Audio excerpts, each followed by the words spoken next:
C'était très simple. Je suis arrivée au salon du livre, j'ai vu la table avec mon nom et à côté, il y avait une table avec le nom de Valentine Gobi. Et là, j'ai découvert la femme avec laquelle j'avais voyagé, en fait. Et ce qui m'a marqué en premier lieu, c'est que je ne t'imaginais pas... je ne t'imaginais pas comme ça. Vieille et sombre.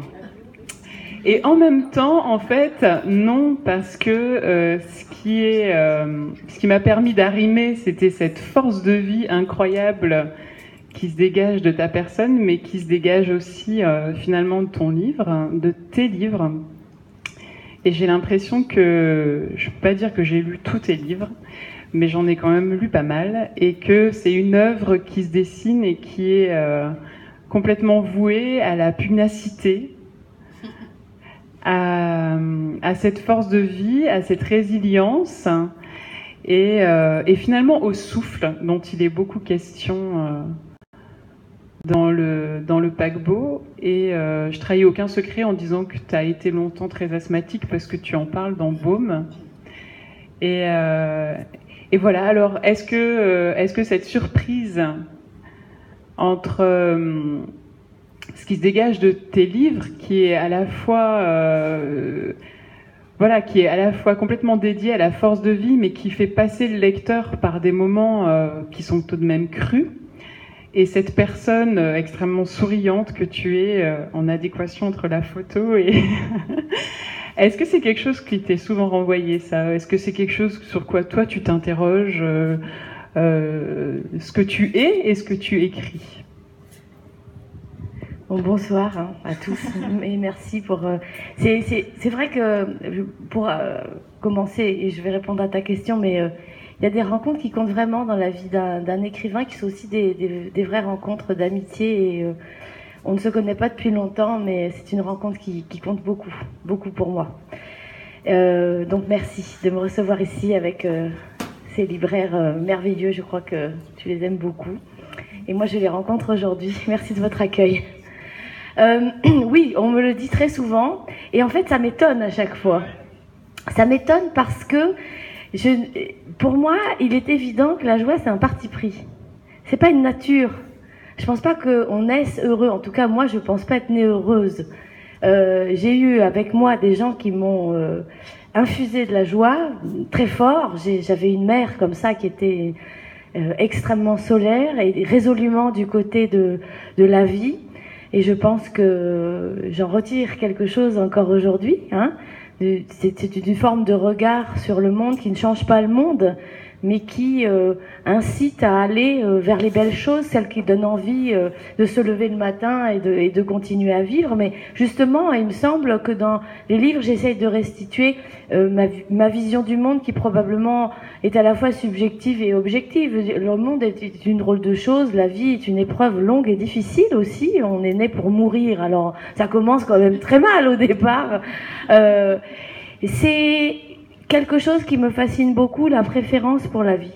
Voilà, je trouve que je fais partie des gens probablement très gâtés par l'existence. J'ai pas eu à subir, à mon sens, d'épreuves à la hauteur de mes personnages, bien que symboliquement, sûrement, il y a des résonances entre ce qui traversait moi en petit. Mais ça me fascine énormément que finalement on fasse le pari que la vie en vaut la peine. Et plus les circonstances sont difficiles, plus ce pari est impressionnant. Alors, si dans des circonstances pareilles, aussi difficiles qu'un camp de concentration, que la maladie, la tuberculose, l'avortement clandestin pendant la guerre, eh bien des gens font ce pari que la vie en vaut la peine, mais pas comme une espèce de slogan qui n'a pas de sens, en mettant en œuvre réellement une sorte d'énergie de conquête et une sorte de volonté de joie et de vie, même si elle est souvent découragée, même si c'est difficile. Eh bien, si eux peuvent le faire, alors moi, je ne vois pas pourquoi j'en serais dispensée. Au contraire, même, on a la liberté de ne pas vivre. C'est une vraie liberté, ce qui veut dire que vivre est un choix. Et si c'est un choix, il faut en faire quelque chose.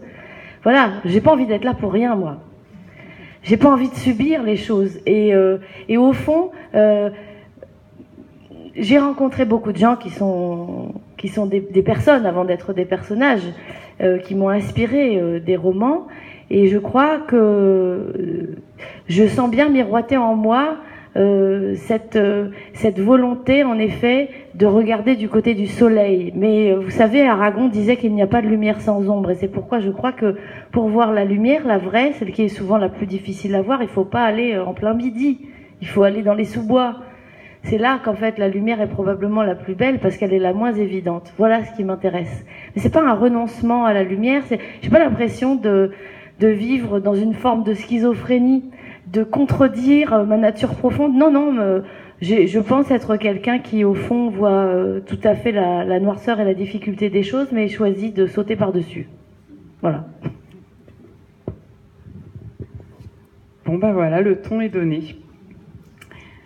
Et finalement, je dévoile rien de notre intimité en disant ça, mais je re-regardais en reparcourant le livre que j'ai lu au printemps dernier, la petite dédicace que tu m'as faite, où tu te dis c'est une histoire d'enchanteresse.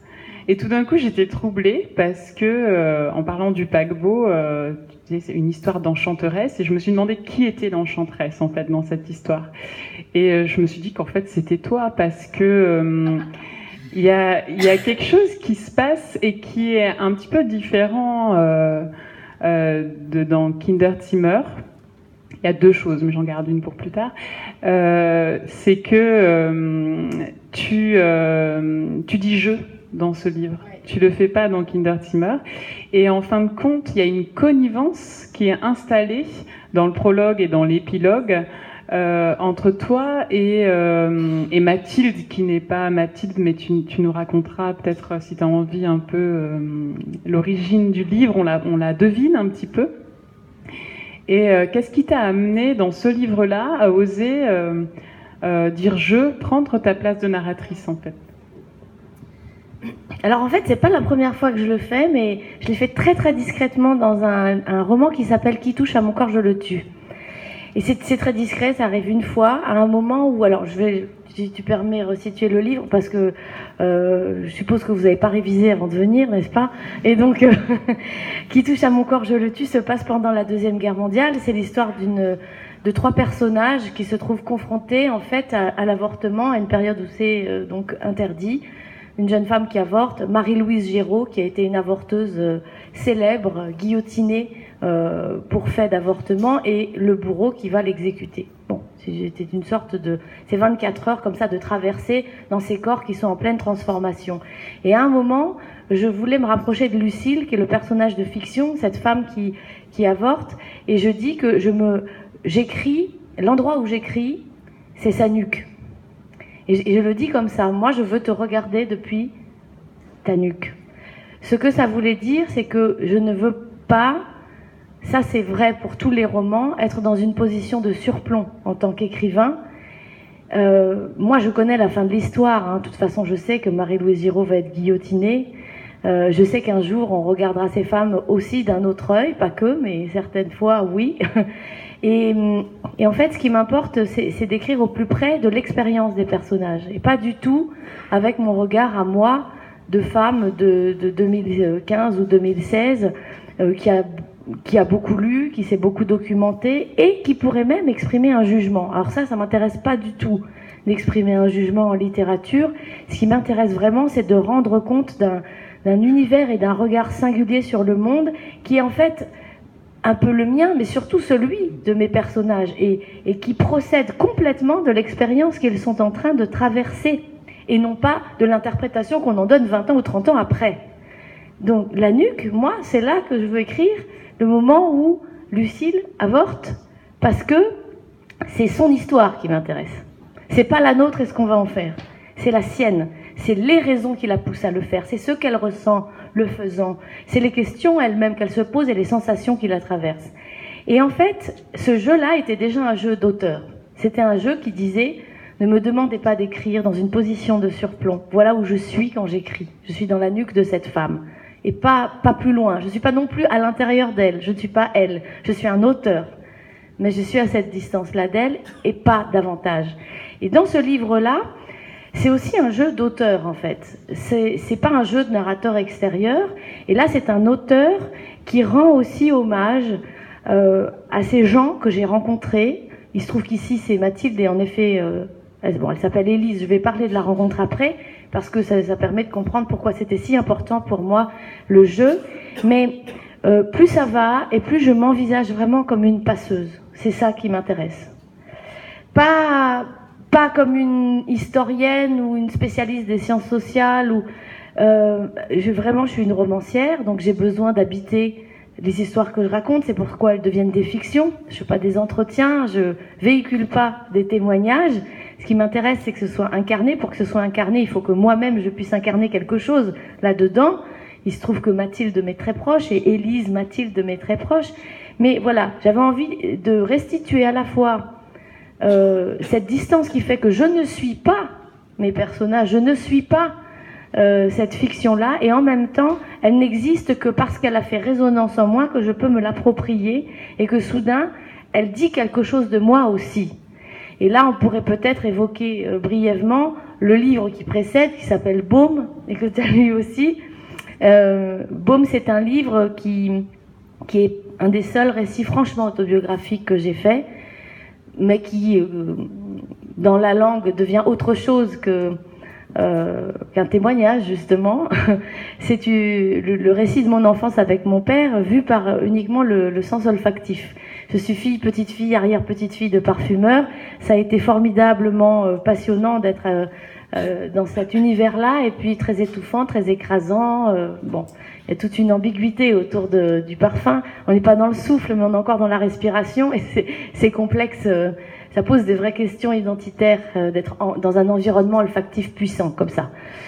Et en fait, dans ce livre-là, j'ai essayé d'être la plus honnête possible. Évidemment, c'est une reconstruction. Mais dans une fiction comme ça, où la relation au père est centrale, et au départ, ça n'est pas la mienne, ce qui était formidable, c'est de pouvoir exister à travers un personnage qui n'aurait aucun compte à rendre au réel. Je n'ai aucun compte à rendre à mon père de ce que j'ai écrit là. Et ça, c'est passionnant. Ça, c'est un truc que je trouve formidable dans la fiction, c'est que la fiction, c'est ce territoire commun où on se rejoint les uns et les autres, alors que ça n'est pas moi, ça n'est pas vous, et pourtant c'est et vous et moi. Et ça, c'est possible parce que c'est de la fiction. Et donc, cette Mathilde-là, au départ, c'est une femme qui s'appelle Élise et que j'ai rencontrée un peu par hasard, comme ça m'arrive assez souvent, mais dont l'histoire m'a frappée. Au départ, c'est quelqu'un qui me parle d'un bâtiment extraordinaire qui s'appelle le Sanatorium d'Incourt.